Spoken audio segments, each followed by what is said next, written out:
And we're live. What is good, everybody? Welcome to NBA Jam Sesh. We have a Western Conference preview today. For those of you watching on YouTube, Twitter, listening in on Locker Room, thank you for joining us. I'm Corey. He's Larry. Larry, how are we doing today? I feel great, Court. Let's do it. Court. All right. Court, you said Court. I think my dad and that's it. It's the only person who's ever referred to me as Court. Yeah, I've never done it before, but we'll see if it sticks. Yeah, after 20 years, why not, right? Why not? All right, so we're going to get into the Western Conference today. When we were off camera, Larry told me that he had a bit of trouble getting to 8 teams in the West. Not getting 8, it's just finding which teams are going to be in that top 8. There's too many good teams. It's going to happen. Inevitably. We'll get to 8, right? Obviously, the first thing that we have to start with, we have to just talk about it, get it over with. We have to talk about this James Harden thing. Yeah. So James Harden is demanding a trade. He gave a short list of teams that he's willing to be traded to. It's a mess. I hate everything about this. James Harden continuously has failed in the playoffs. A large percentage to his own doing. He's not played particularly well in the playoffs. The Rockets have done everything they possibly can to do right by James Harden. They build the entire team around him. But, it's different now. New management, new owner, and, no Daryl Morey. Obviously, James Harden, it's basically a retool that doesn't seem like he wanted to be a part of. Yeah, that's for sure. Honestly, the pieces that are there probably fit a little bit better than the pieces that were there last year. I guess sans Westbrook versus Wall, because I think it's clear that Westbrook is definitely better than Wall at this point. We have to assume until John Wall comes back healthy, we have to assume the Westbrook is significantly better. But yeah, so the Harden thing shows up. Finally, he's got to, I think, pass 6 or I guess be negative for 6 different COVID tests before he could actually practice. And I think the Bulls are playing 2 games against the Rockets in the preseason. So I'm going to chalk those as W's for the Chicago Bulls. Early bringing it back to the Bulls on this pod for a West Conference preview. Did not see that coming. I'm not going to lie. Early. You amaze me every time. So do we think that Harden is actually going to make it to game 1 with the Rockets, or do we think that they're going to look to move him immediately and just try to salvage a season in any capacity? Well, I know we're going to get to our trades of our best James Harden trades. And I think inevitably, I think he is going to – how about this? I think he'll be on the team game 1. Whether or not he's playing or not, I think is a different story. I think it's hard to find a perfect situational trade in there. So I think he's going to be on the team for sure. Wow. All right. I actually also think he's going to be on the team game 1. The thing is that trades just really open up the longer that you hold on to him, because all of the people who have re-signed, all of the rookies, I don't believe could be traded for 3 months. So you have to ideally hold on to him for at least, if you want to get the Rockets are not going to be any rush. It's not like his value is going to diminish. Inevitably, if they wait to next season, you can argue value will diminish or something like that. But I think it's hard. It's hard to find. I absolutely fucking hate him going to Vegas and being the dick that he's doing. This is just it's his dick move. It sucks. But in basketball, it doesn't matter. Basketball, one player is so damn influential. And that being said, it doesn't hurt your value in basketball because you're too important to a team. It's not like, other sports where if you pull this type of shenanigans, it can impact your value because you're a part of you're a piece to the team. NBA and everything like that, an individual is such a larger percentage of importance of a team where he can just do this shit and get away with it. It's not going to affect anything. Yeah, for sure. It's like you said, if it's a football team, it's one player among 50-something. When you're one of the best players, it just is what it is. What was the Harden trade that became up with for me. So I tried to get creative with it, and I went through every single team. And if you're the Rockets, you're ideally going to want to trade Harden for a young player and a draft pick. Like, that's the goal. You want a young franchise future type player. That's what you're looking for, and that's what you would jump on. Yep. So it's really hard to find that, though. And then I was also trying to find teams that we weren't thinking of that would be like a Toronto Kawhi situation where, like, this is a good piece that you could just put on the team and let contend for a title for 2 years or a year and a half or whatever the situation may be. And, it's a great fit for that time period. And then James Harden inevitably is going to leave. I really can't find that team either, to be honest, that he, it's hard to find a team that is a piece away that is willing to trade, any assets they trade for James Harden. Inevitably, they're not going to be a piece away anymore. It's like the Knicks situation where Knicks gave up too much for Melo, and by the time Melo got there, there's no pieces there, and they got it there. It's just a different nightmare. So I was trying to get creative with it, and this is the best that I was able to come up with creatively wise. And as I got halfway through it, I realized the issue, and I don't think the Rockets would do it. They might still should. They probably should. But I love, how about Iguodala, Olenek, Tyler Herro, and a first-round pick. The issue is that the first-round pick is going to be 2024. Right. Which, I honestly, that's probably the first-round pick that you want from Miami if you are taking a first-round pick, because you are hoping, like, obviously they're going to be good enough as long as Jimmy Butler is around. And if you're also adding in James Harden, I mean, that team is going to be stacked. They're going to be the best teams in the league. So that first round pick, the value there is going to be low. So 2024 gets you to after Harden's contract. It gets you to after Jimmy Butler, and it gets you to a phase that you would imagine is going to be rebuilding, where really all the Heat have long-term in that picture would be Duncan Robinson, presumably, and Bam Adebayo.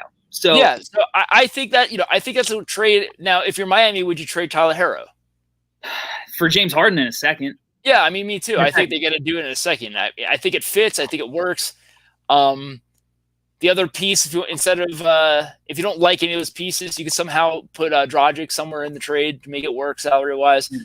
I think that the Rockets, I don't know what they're going to hold out for and try to get more, because the issue is, you're with that trade, you're at least getting Tyler Herro out of it. The Nets, any type of Nets trade, it's really kind of, it's the same situation where you're going to be banging on first round picks that are all going to be late first round picks, or you got to stretch it out to 2024 or later or something like that to try to get a pick from them. I mean, unless you were in love with their young guys, which I doubt they are.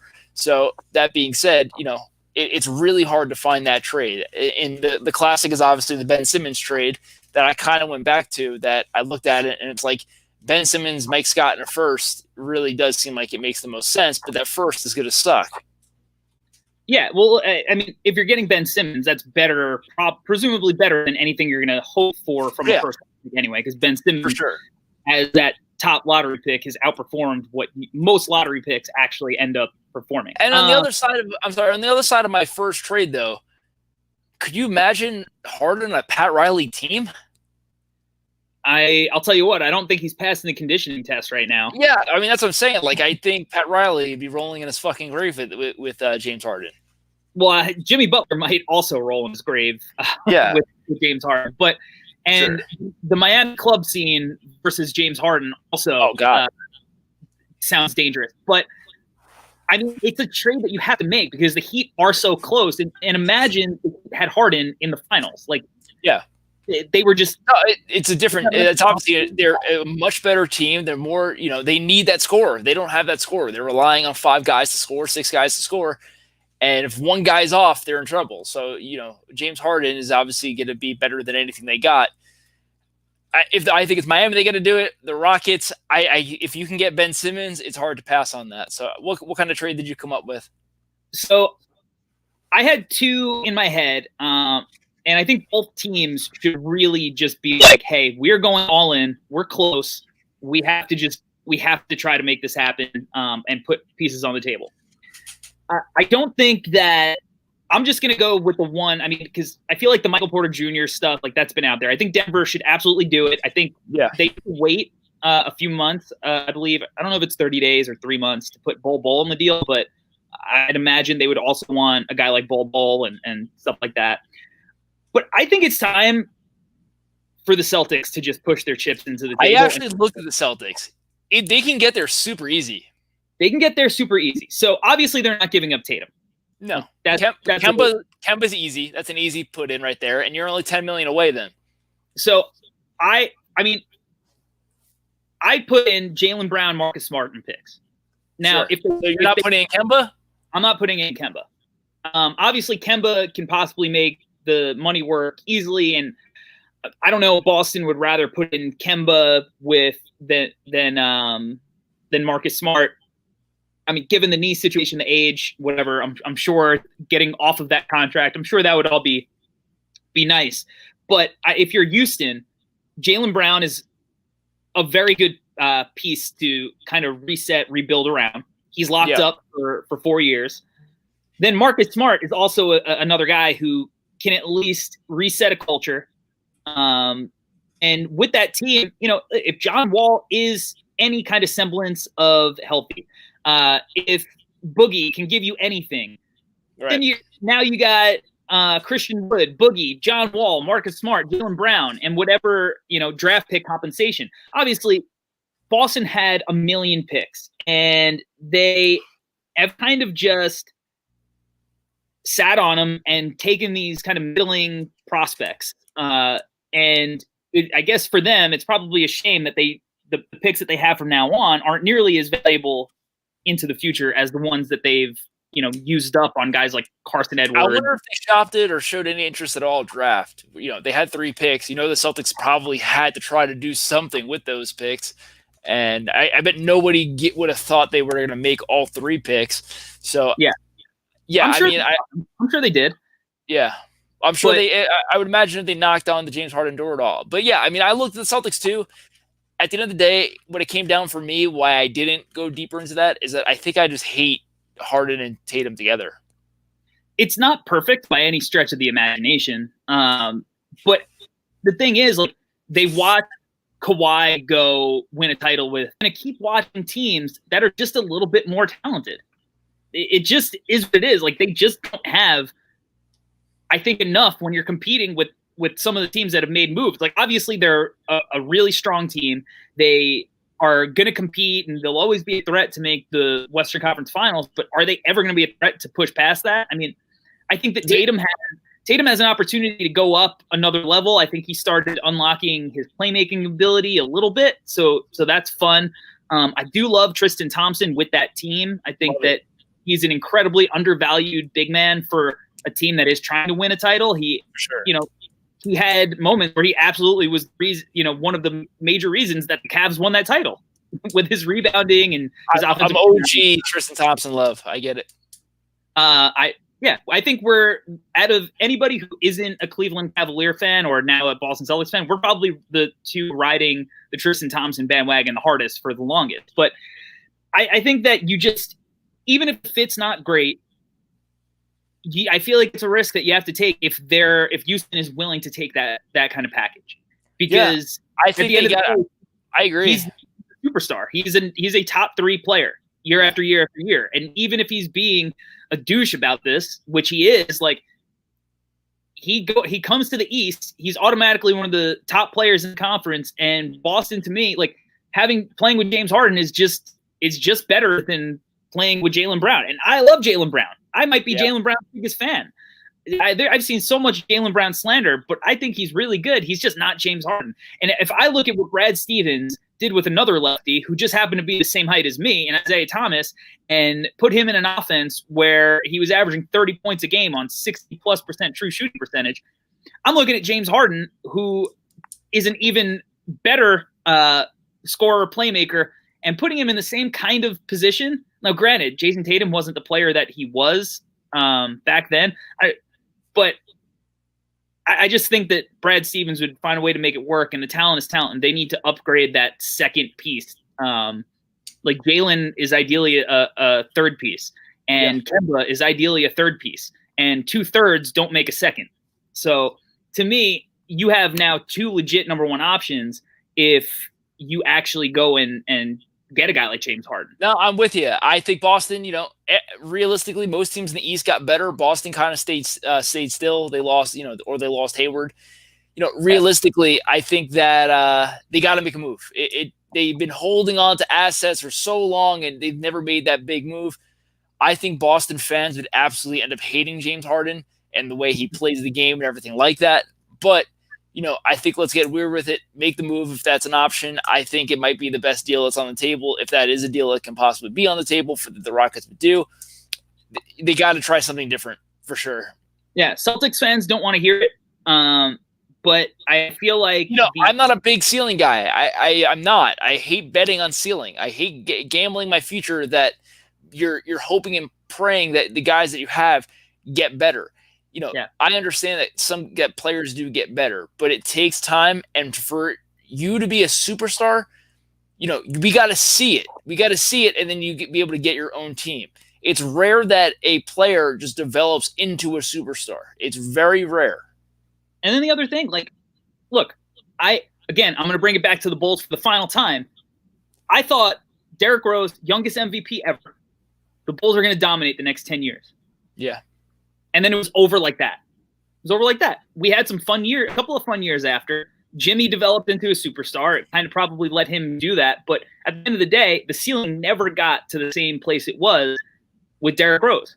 And, who knows if he stays healthy. Who knows what happens from there? But the fact is, it could be over like that. Tatum could tear his Achilles and it could be over. Yeah. And then you have an old Kemba, Jalen, who's not a real number 1, and a bunch of kind of just random role players, and then it's a wrap. So yeah, while the window's open, we've seen it enough that you got to take advantage and you go all in. Yeah. All right. So let's get back to the Western Conference. Who do you have as your top 4 kind of Western Conference teams? So I put Lakers number 1. It's hard not to put Lakers. I assume you got the number 1 too, right? Yeah, they got better. They got better. They won the championship and they got better. I think that they made a lot of, great moves. They're able to. The only one I hate is Schroeder. So that being said, I think the Lakers, they're ready to go. They looks like all signs as of right now. They've won the offseason. A repeat looks like it's in their future at the moment. I agree. I am much more in on Schroeder than you are. I think in this situation, he's kind of perfect in his ability to thrive, playing off of these guys. He doesn't have to create too much. LeBron will put him in his place if he just starts getting out of control and chucking. I like it. Kind of change of pace. He plays a lot faster than a lot of the other guards on the Lakers do, and just the team in general. So he can give them kind of that push the pace vibe as well at times, take advantage of some of the athleticism. I like it. Obviously, Marc Gasol, huge upgrade over whatever they got. Even if he's washed, just being in the right spots, not really being able to be played off the floor all that much. Pat, he's going to be playing 15 minutes. Yeah, right. And then you're going to go AD at center for the most of the time anyway. Yeah.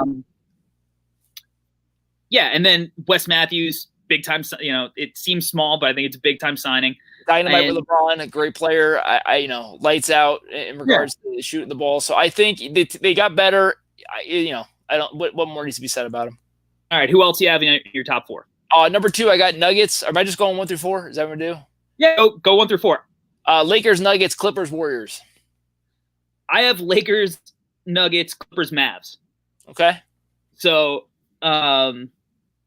pretty similar. So, yeah, Clippers, they're like the Will C team. Getting Ibaka was a huge get. It was. He's a perfect piece for them. Then getting Marcus Morris for 4 years at $64 million was an great signing for. Oh, right. Disaster. Right.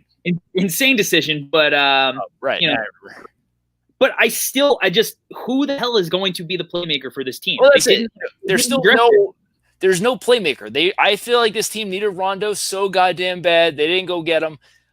They need that adult. They need that guy. They don't have it. So, I'm super curious of why they're going to be better, as well as I think that with this schedule being more condensed, this is prime rest team. This got to be a ton of rest games in the future. So I think this team in general is, as well as, I mean, I hate all the stories and shit that's coming out right now that players are pissed because, Kawhi and Paul George have special treatment as a superstar. So I think in general, on the outside, everything looks bad so far. So unless they figure out a way to cut, and the problem is they don't have that guy to bring things together. I don't see who that guy is. So they don't have that playmaker. I would be surprised if the team either takes a step back or just does exactly the same thing they did last year. Yeah. We had somebody in the chat telling me not to drink Diet Coke. It has fake sugar. My fiance tells me the same thing. I'm still going to do it either way. Between the chat and my fiance, because Coke Zero is delicious. Sponsor us. So I agree. I need to see it. They feel like they're a move away because I don't know how they'll get there, but they need to get there somehow. So talk to me about the Nuggets, because Nuggets, I got them at number 2. It sounds like you do as well, right? I had the Nuggets at number 2. Yeah. So I got the Nuggets number 2. I just think that in general, this team is going to be, they're a force. They're deep. They got players everywhere. They're going to be a great regular season team. They're not going to be resting guys every other week or every other game or some version of that. And, we're banking on the idea that if Michael Porter Jr. steps up at all to help carry this offense, they're going to be even more explosive on offense. Right. That's it, because they lost Jeremy Grant. Yeah. Millsap's a year older, but he looked good towards the end of the playoffs, and he's just a veteran. Like, you don't have to play him a ton of minutes. He'll know what to do. He'll play good defense. He'll knock down threes as long as you're not. I think this is a team that could possibly have a move to make.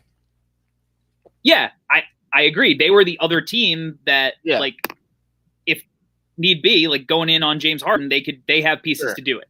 But I think they're counting a lot on internal growth, like Bol, Michael Porter Jr., PJ Dozier. Like, these guys all had moments in the bubble in some capacity. Bol, it was really just the regular season kind of seeding games.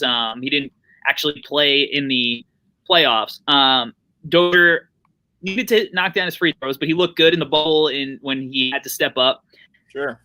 Michael Porter Jr. obviously has all the talent in the world. As long as that dude's back holds up, he's going to be an effortless scorer, good rebounder, and he just has to kind of keep the ego in check so the rest of the team doesn't hate him. I think as long as he can keep that in check, then we're good there.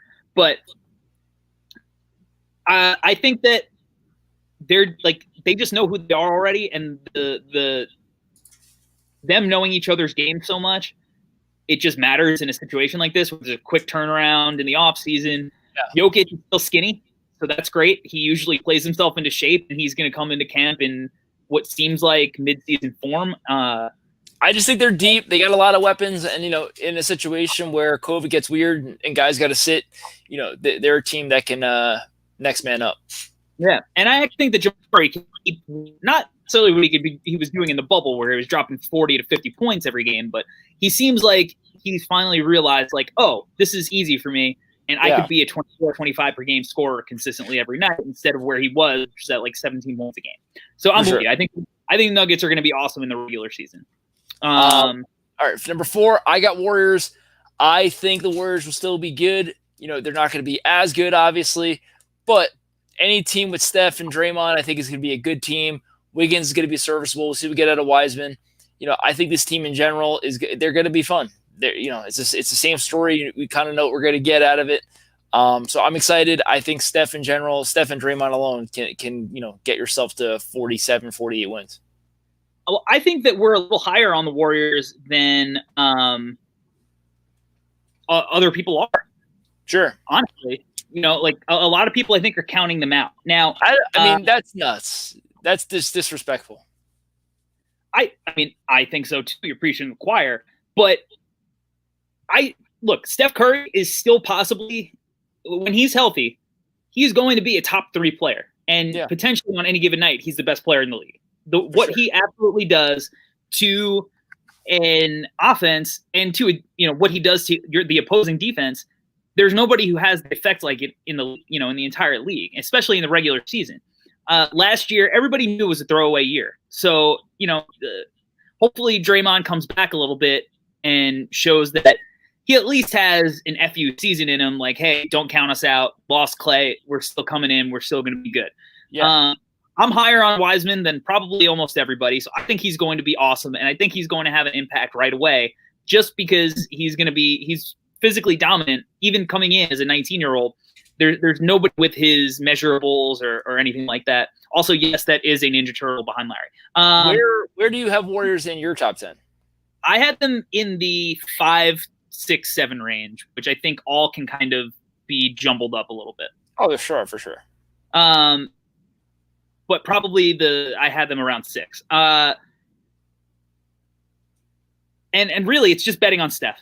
I'm just betting on Steph. I think Steph's awesome. I think he's going to average 30 points a game. Oubre, Wiggins, obviously, if you have to count on them to do anything as number one options, that sucks. But when they're going to be, your second, third options, I think it's completely fine. Yeah, with the spacing they have. I mean, I just think the team makes sense on paper. They're still going to be good defensively. I think in general, it's just going to be a good team. Yeah, I'm a little worried about their depth, but I like Bazemore. I like Wanamaker. After that, I mean, it gets iffy after that, and that's kind of the thing. If they lose Steph for 2 weeks, it's going to be a rough team to watch. But for sure. But if Steph's healthy, it's just hard to count him out. And I feel like everybody's penciling all these other teams and forgetting how good he was because they went to the finals 4 years in a row. It's disrespectful. Steph is too good. Yeah. Number 5. So did you have an order? Where are you at here? Well, my 4th was Dallas. Oh, right. I'm sorry. Go for it. Yeah, my 4th was Dallas. And so to give you perspective, I have Dallas 7. Okay. Well, one, I think Luka's going to win MVP. And in order to win MVP, I think they have to have a top 4 finish. I think that it's possible that they finish top 3. Especially, as you mentioned, like the Clippers, if they finish in the 4th spot, it wouldn't shock me because rest, COVID, the whole thing. But I think Luka is going to win MVP. He had MVP numbers last year. Year 3 is typically when players reach their peak ascension. Obviously, that's hard because Luka was unbelievable as a second-year player. Is a little pudgy in some of these photos I saw, which I don't love. But I guess this is my counter. Luka's absolutely ridiculous. There's no question there. So you're basically saying that he's going to be even more ridiculous than last year, which I understand year 3, all that stuff. But what about the team around him? What did the team do to get better? So I like Josh Richardson around him a lot. Sure. Josh. Now, I also love Steph Curry and thought Steph Curry was the perfect kind of player. Yeah, right. Losing Steph is huge. It is. But I also really like Tyrell Terry. Now, Tyrell Terry is a rookie. He went 31st in the draft, didn't even get drafted in the first round. So to rely on that, especially early on, as somebody who can make impact, obviously you could be getting a little bit ahead of yourself. I still love Tim Hardaway Jr. next to Luke as a compliment. And I think that wing situation with Tim Hardaway and Josh Richardson, like they complement each other a lot too, because Josh Richardson is going to go out and defend. He's going to be the guy who's going out and defending those wings now. You don't have to worry about that anymore. I also drafted Josh Green, who's another guy who is kind of 3-and-D. I think he'll be able to step in. He was an unbelievable on-ball defender at Arizona, up there with anybody else in the draft. And I think his 3-point shot will translate. I don't think he's going to finish around the rim very well, but I don't think he'll need to because all he's going to really do is get out and transition. I mean, the issue with me is you're banking on Porzingis. You need Porzingis to be healthy, which we don't even know when he's playing. Luka's insane, but to me, they lost too many games that they should have won last year. So I don't see what players they added that is going to change that too much. They went 43-32 last year. I feel like they underachieved for the talent they have. So I'm curious to see, what is really going to be different this year. So I still think they're a good team, but going 43-32, and we already have Porzingis health issues. I'm interested to see what happens. Yeah, I literally have in my notes. Can Porzingis stay healthy? That's a big question mark. If he's any kind of semblance of healthy, I think this team is going to have a huge year in the regular season, just because I think that Luka is going to have an MVP season. I think the league wants it to happen. I think it's a narrative that is going to bear out. I don't think they're going to be better than the Lakers. I don't like. Who knows what teams finish with a better record than them in the East, but I think they're going to be a top 3 to 4 team in the West, just based off Luka and just buying into Luka stock. And that's really it. I think he's a generational talent. It's year 3. I think the refs are going to give him even more respect. I think he just commands an offense, and I like, even without Porzingis, I like their surrounding players, Maxi Kleber, and all these guys who have managed to just be really good partners for Luka. Yeah, they're nice players. I just don't see the nice players don't necessarily translate to wins yet. Yeah. All right, so that's it. 5, I had the Phoenix Suns. I have the Blazers. Okay. So let's talk about the Blazers, and then we'll talk about the Suns. So, I mean, I just think Portland got better. I still don't get the slander. I think they're a better team. They have more depth. They have way more depth this year, and Nurkic is healthy. When Nurkic was healthy on this team 2 years ago, they were ridiculous. They went to the Western Conference Finals 2 years ago. Like, I don't see why this team is going to be worse. I love having Nurkic back fully healthy. Carmelo off the bench, I like a lot more than Carmelo having to start, so that's great. Yeah. Having Covington kind of be that glue guy who can come in, defend multiple positions, get blocks, get steals, knock down some threes every now and then. Wild card Harry Giles. I love Harry Giles. Love Harry Giles. One of my favorite signings. That dude, there was a reason that he was the number 1 high school prospect in the country as a senior. The dude has so much talent. He couldn't stay healthy. So again, another guy, like, we'll see. But I think that he has an opportunity to really help his perception around the league on this team. Having Rodney Hood back, as a role player, that's great. And Derek Jones Jr. is another good. Like, they just now they have all these wings they could throw at guys. Yeah, for sure. CJ looked like injured last year in the bubble. He looked like he was playing hurt. Dame obviously got hurt. I don't think Dame needs to go out and put 50 every night, but Dame could have an MVP type season this year. Oh, for sure. I mean, he's a guy that is going to have. He's going to average 32 points a game, he's capable of 32, 8, and 6, and having an MVP season for sure. They went 35 and 39 last year, which isn't good, but you see what they did in the bubble, and they actually are competing. Now they actually have some depth to go with it. I think that I feel like this is a big team to step up. I don't see the hate why they're in that situation. They're not. Yeah, you don't have to rely on Gary Trent to be that wing stopper anymore. No, or rely on Melo to put up points for you. Right, and Cantor off the bench is he's a fun piece situationally, especially in the regular season. In the playoffs, I get it. It's hard. Even though he defended pick and roll pretty well in the playoffs. Cantor can be a nightmare. Cantor has 20 points off the bench. He can do it if you want him to. He is instant offense. He can't defend fucking anything, but he is instant offense. There's no doubt about that. Yeah, they're a deep team. They've played together for a while. And I think this is going to be the year, Dame and CJ. This is it. If they don't, this is it. They got to go all in. If this is it. If they don't succeed this year, they got to break up. That's the only way. Let's talk about my 6th team, which is your 5th team, the Phoenix Suns. Yeah. So Ricky Rubio was kind of the glue that made sense of all the pieces last year that they had, but Chris Paul is super glue. Ooh. How long have you been working on that? It just came to me. I feel like you would think of it all day. I've been watching a lot of freestyle videos. Okay, cool. a lot of battle stuff. Really great. So I just think Chris Paul, what he did for the Oklahoma City Thunder last year was amazing. Everybody knows. No one's shocked. MVP candidate. How can he not be? Yeah, as far as just the numbers might not bear it out, but if you're just strictly talking most valuable players, without that dude, that Oklahoma City team is what they're going to be this year, which is one of the worst teams in the league, right? Yeah. SGA is great. He's not doing what Chris Paul did. I just think that putting him next to Devin Booker, who has needed a guy next to him to demand the excellence that I think he's capable of. Like, and I think that he is just going to push him to actually get the credit that his play and his scoring has bestowed upon him. But outside of that, I mean, look, the Jay Crowder was love Jay Crowder. Incredible. Love Jay Crowder. Jay Crowder's a glue. Jay Crowder can play in a playoff series for any good team. Love Jay Crowder. And also a reminder, Deandre Ayton is back this year. He was suspended 50 games last year. So we got a full Deandre Ayton this year, and Deandre Ayton, if for y'all don't know, is a beast.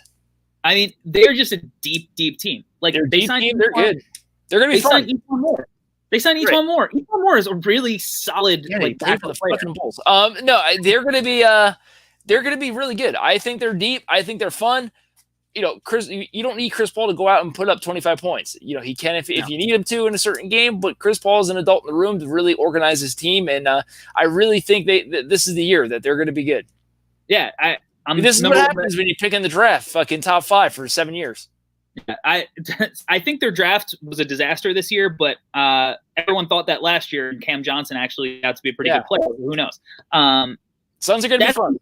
But that is the one thing that if you look at, their center depth is not great. Like relying on Jalen Smith as your backup center, I don't love. And but outside of that, centers they're the easiest thing to find. Well, they need to. Well, at the deadline. There you go. All right, we get it. The Knicks signed a bunch of guys to trade at the deadline. We're just gonna pump up the value. So number 7, I got the Mavericks, which we already discussed. What do you got at number 7? So I had the Warriors. Because I had Blazers and Warriors kind of interchangeably. Disrespectful, but okay. Yeah, well, I know. And I thought I was high on them. You could be. I mean, I just don't see why this team's going to be, so much worse. It also with the Warriors, they also are going to have like the older brother syndrome. Where for some reason, no matter what your older brother does, he still could beat you up. The Warriors have been there. They know how to win close games. Knowing how to win close games is really a talent that is hard to teach. So I mean, the Warriors know how to do it. So I don't see this team all of a sudden just being a disgrace. Yeah, I don't either. Like I said, I think Steph is going to be. He's going to show people again why he is, generational and why he changed the game more than any active player in the league. Yeah. So who do you have number 8? So I'm looking at my my seedings for the playing game. Yeah. My games are fucking terrible. I have at number 8 I got the Jazz. I had the Jazz at 8 as well. So I think that's the perfect 8 team. No better, no worse. Kind of got, you're getting the same stuff. The only thing that sucks with the Jazz are a few teams got a little bit better than they did. Yeah, I like the Favors signing, which I didn't even realize that happened until I checked the roster. I do like that. I think having that depth is important. Obviously, the bubble, if it had Bogdanovich, I think they probably would have beat the Nuggets in round 1. Yeah. And just the hope is that, hey, can Mike Conley just be – is this the year that this makes sense? If not, they're going to trade him. They have to. Yeah, and I think he'll have a market because I think is he expiring this year? I feel like he's expiring this year. I feel like he is too. I feel like he'll have a market for some good team. It's a lot of money to try to make happen, but I feel like there's a market there. And I mean, shoot, I would last year. Yeah, I would absolutely do like Mike Conley for Otto Porter Jr. salary dump change of type thing. Like I would do that in a second. So there's a market for him, but yeah, they're just like Donovan Mitchell balled out in the bubble. He's cementing himself as one of the top guards in the league, but at the end of the day, like he's not going to be better than, Dame. He's not going to be better than Steph. He's not going to be better than, name your superstar, Jason Tatum, whoever. Like it's a lot of Dame. It's a lot of Donovan Mitchell, and I love Donovan Mitchell, but it's a lot of it. Yeah, he doesn't have enough by himself to take on, the Lakers or the Nuggets over a full season. But they're well coached. They've been together for a while. We'll see if Gobert and Donovan Mitchell can get through a season without passive aggressively killing each other in the media. And I had a really good joke there, but I'm gonna pass on it. I'm gonna pass on it. Who do you got number 9? I got Pelicans. Yeah, the Pelicans. Yeah, I got Pelicans number 9. I think this team in general, I imagine you both probably have the same number 10. Pelicans, they're just a lot. They're young. They got a lot of pieces. But let's see if Zion it can stay healthy and see what this team does. I really like I really like what they got going there. Yeah, I mean, they're just still building. I think that if they're trying to win games, I think David Griffin came out and said that Eric Bledsoe, Lonzo Ball, Brandon Ingram, Steven Adams, and Zion are going to be their starting 5. If they're trying to win games, Lonzo has to come off the bench. JJ Redick has to start because that lineup has absolutely no spacing. Right. None at all. Well, I think they got to. I mean, I think in general they just got to see what the hell Lonzo is. I mean, this has got to be Lonzo make or break year, right? Yeah, I think so. And I get it. He's a good pairing with a team that wants to run fast. I don't know if Steven Adams wants to get up and down the floor. If you're just using him on offense as a 3-and-D guard because Eric Bledsoe is going to dribble the air out of the ball. I don't know. The fit in the starting lineup is wonky, but they do have a lot of talent. Kira Lewis was my favorite player in the draft, so I love that they drafted him, and it definitely signals to me that they want to pump Lonzo's value up and move him because he's due for a contract. Yeah. Like I said, adding Steven Adams and Bledsoe, they're just solid players. They're not great. They're not. And I love Brandon Ingram. Love Brandon Ingram. And now we got to see if Zion is capable of staying healthy. He's coming in. He's not going to have a minutes restriction. Hopefully he's in shape. If he could play every night to night, that dude was a monster. He would have won. He would have won Rookie of the Year if he played more games. For sure. I mean, there's a ton of ceiling for him that I feel like we haven't seen yet. So I think Zion, without a doubt, that's obviously the X factor for this team, whether or not they're going to be a team fighting for a playoff spot or a team fighting for a lottery pick. Yeah. Number 10, Grizzlies. 10, I had the Grizzlies. So number 10, we both got the Grizzlies. Love Ja. They just don't have enough yet. Well, that's it. You have to have Ja make a major leap to push them, I think, further than this because they're going to be without Jaren Jackson for a while, and that's the big thing. Without Jaren Jackson, it's rough, and I wouldn't be shocked if Ja Morant has a Donovan Mitchell type second year. It's hard for now. There's a ton of tape, you got film and everything like that. It could regress a little bit. Ja he balled out last year. It's hard to repeat that. Yeah, when focus on you it's hard. I think he's still going to get his numbers, but like you said, it's different between turning those numbers into wins, especially now. Last year they were the team that we're just happy to be here. We're exceeding expectations. Right. Now there are actual expectations placed upon Ja and franchise, and again they didn't get better. They have players that are important that are injured.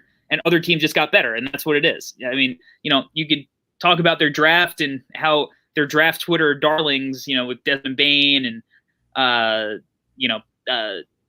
Brandon Clark and all those guys. Draft Twitter doesn't win NBA games. Players do. So, that's the hard part. You need to actually, again, nice players don't win games. It comes down to you need guys who can ball. Now, I do think there's a wild card chance that because of all the things we're saying, that they're not actually making the play-in game. Oh, it's possible for sure. Again, it's not far off. I mean, so let's talk about the teams, I guess, that we haven't mentioned that are not in our top 10. So who's the wild card team? Spurs. I had the Spurs. Yeah, I got the Spurs. What the hell is this? So the outside looking in, you have the Timberwolves, the Kings, the Spurs. We're assuming the Rockets if James Harden doesn't play, right? Because obviously that shakes a ton of things up. And the Thunder. Yeah. So again, I have the Spurs too. Quick mention: the Spurs, I think, have the best jerseys in the league now. Jesus Christ! Got to block somebody in the chat. The Spurs, I think, in general, it's going to be one of these. What the hell is what is the team going to be? What are they going to do? So, I think in general, any team that plays for Pop is always going to be competitive. What is Aldridge and DeRozan's contract situation? I don't know, but just having those guys as guys who know how to play basketball with Pop in a weird season, like forgetting, they should move both of them. Let's be clear. They should get assets for both of them. That's what they should do. But they haven't, and who knows if they will, because Pop likes to coach basketball players who know how to play basketball and not rebuilding teams. Yeah.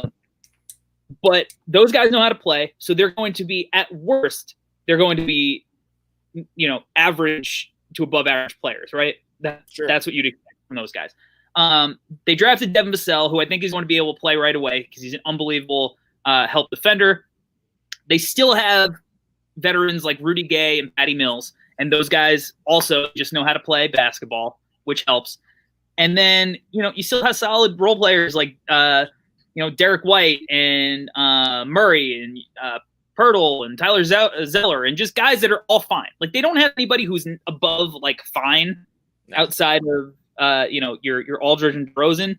But just the fact that they've all played together for a long time, DeRozan, Aldridge are guys who are still playing at a high level and still have Pop. So if anybody's going to throw a wrench in this situation, it feels like the Spurs and their Fiesta jerseys could be the team that they're just, the Spurs are competing for the play-in game again. Yeah, it just won't go away until I see it. The Rockets, we have no idea what the hell that's going to be. Oh yeah. And I mean the Thunder, there's no way this team's trying to win games, right? No, I mean they've done everything. If you're trying to win games, you're keeping Steven Adams probably. Right. So this team's also, they're tanking with 1 million draft picks. So that leaves the Timberwolves and the Kings. Yeah. And I mean, Timberwolves. I really fucking hate that roster. I really do. I hate it. We both hate the Timberwolves. I hate that roster. This is all signs of breaking up and failing. Like, there's nothing that I read in this or see in this that it's like, you know what, this is going to work. Yeah, I don't see it at all. And unfortunately, they're not going to get the value they ever should for the players they have. So they have no choice but to just continue riding this home. But inevitably, it probably makes sense to restart and rebuild now and trade everything they got. But they're not going to do that. No. And, they got to go all in with what they have, and it's going to be rough. This team is going to be, it's destined for failure, in my opinion. I don't love the aura. I don't love the players. I don't love these players playing together. I think all of them need to play with other players and not with each other. I hate what I see there. Yeah, I don't know what team has, I don't know the draft pick situation off the top of my head of which teams have the best future picks and young talent. The sneaky move is to well, yeah, the Thunder, but the sneaky move is probably for the Thunder to try to steal. They need to. I think the sneaky move for the Timberwolves is to trade Cat now when there's no rumors and just get an absolute haul. That's the sneaky move. As great as Cat is, I don't know if he's ever going to be anything more than just a number stat bad team guy, because I don't know if it's possible he could anchor. It's hard when you're playing nonstop, meaningless games. It's hard, it's hard to really evaluate what the hell he is. That's the hard. It was like Kevin Love there. You have no idea what the hell this is. You need this guy to play on a good team to see what the hell you're really working with there.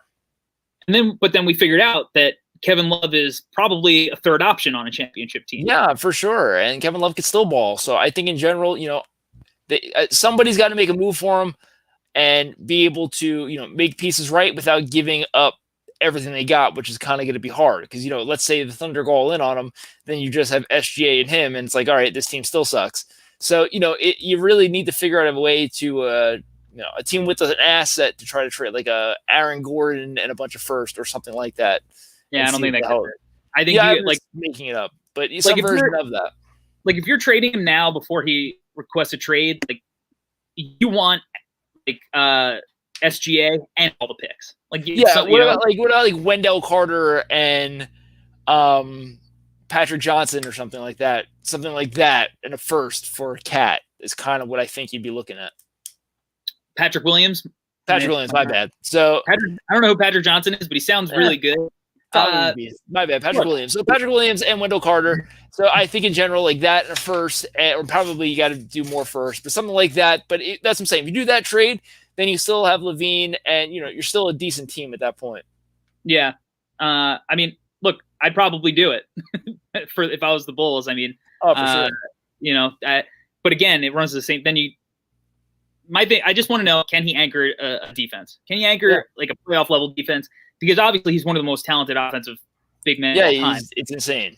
If he's a full-time center, it's hard because what actual, you know, power forward fits next to him that could potentially cover for any kind of defensive weaknesses he has, or can cover for the rest of the team, whatever the situation is. I don't know. But I think the smart move would be to try to trade him somewhat soon, keep it under wraps, kind of like what the Nets did with Darren Williams, where they were just like, all right, we're doing this now before we get whatever. I don't have any faith that they're going to be a wild card team because I hate every piece on that team. I hate the pieces. I hate them together. I feel bad for Ricky Rubio. My God, Ricky, the glue that put the Suns together. Not super glue, just glue. Elmer's. Good old Elmer's. he's like Elmer's glue. So that leaves us with the Kings, who I hate both of their pieces too. Yeah, it's just this. I love De'Aaron Fox. That's really it. I mean, Marvin Bagley looked really good when he plays. It's just the same story with this team. Their backcourt actually fits really well together. Like Buddy Hield. What's going to happen? I would say it all depends on what happens with Buddy Hield. Who knows what that's going to be? Yeah, there's a lot of smoke of Buddy to the Knicks. But yeah, they have to. You would figure they're keeping him now that they just let Bogdanovich go for nothing. Right. What I would imagine, right. Why trade? Not great. Like trade him at the deadline. Just don't lose it for nothing. Don't lose the asset for nothing. Anytime you turn a team, an asset into nothing is never good. But in general, yeah, I mean, why would they not keep Buddy at this point? Yeah, so you figure they keep Buddy. Halliburton off the bench. Like I've always said that he's a 1.5, so he'll play point guard with Buddy, and he'll play point guard with Buddy, and he will play shooting guard, playing off De'Aaron Fox. He can do a little bit of play to his strengths that way. So I do like the fit in their backcourt. I like Marvin Bagley. I believe he signed Whiteside, and that is awful. That is perfect. Yeah, it's a perfect Kings move. Where it all back where it all began. It's fucking perfect. I'm coming home. That is perfect. It's perfect. It's signing Hassan Whiteside and not matching Bogdanovich is the perfect encapsulation of what the Sacramento Kings franchise has been. It sucks since the glory days. Love those jerseys. It sucks because they just can't. They really can't figure it out. They can't. That's it. So I feel like the wild card team has to be the Spurs, as long as the Rockets are out on. And it's gonna right. It depends on the Rockets, and injury is always gonna change everything, unfortunately. But that's just the reality of the situation. So what we're saying today can sound foolish in about a month. Who knows? Yeah, no doubt. All right. So what do we have? Anything else in the West? I feel like we covered a lot. Yeah, I feel like we covered everything. It's going to be fun. I think it's going to be the team like option number 4 to 8 is really, you can kind of mix them up any which way. So it's going to be fun to see what the hell that's going to be. It is going to be fun. Like keep mentioning, this could be a wonky year with all the COVID stuff. It's not going to be like the bubble. I'm sure games are going to get postponed. Players are going to have to miss a ton of time. It's going to be weird. So we just went through this whole exercise knowing that it's possible that none of it matters because of whatever dent COVID puts in. But with that said, we start soon, and the West is going to be a dogfight because you see, I mean, at least through 8, those teams seem like, if they're healthy, to me, they seem like locks to all be fighting for and jostling for position. Yep. I agree. I think in general, it's going to be, it's just going to be a slugfest between these teams wrestling for position. I'm interested to see what teams we have at the end who are going to be trying to face, the Nuggets or the Clippers rather than the Lakers or some version of that as we get later into the season. And the play-in game is going to add a whole nother variable in. So I'm excited to see how that's going to turn out. Before we go, is your dog in the room? My dog is in the room. When you said dog fight, I was going to bring it up. I just woke him up, but he needs to go for a walk anyway. He did not like that very much. This is Peter Barker. Very excited. All-time good dog name. Great dog name. One of the greatest creations I came up with. He is very sleepy, and his paws are humongous. I think he's going to be big. I'm really excited. This has been a lot of fun. Yeah, we're all really happy about Peter Parker. I can't wait to meet him. All right, I think that's going to be it for NBA Jam Sesh. We completed our Western Conference preview. I'm sure we'll be back for an Eastern Conference preview. And you guys can watch the replay of this on YouTube or on Periscope. If you would like, please come join the Locker Room app and join in on the conversation. We will be trying to use sports video where you get part of the show. So download the app and be a part of the conversation, and you can be a part of the discussion room. As always, you can follow me at Hardwood Herald, Larry at Larry Villains, and until next time, we are out.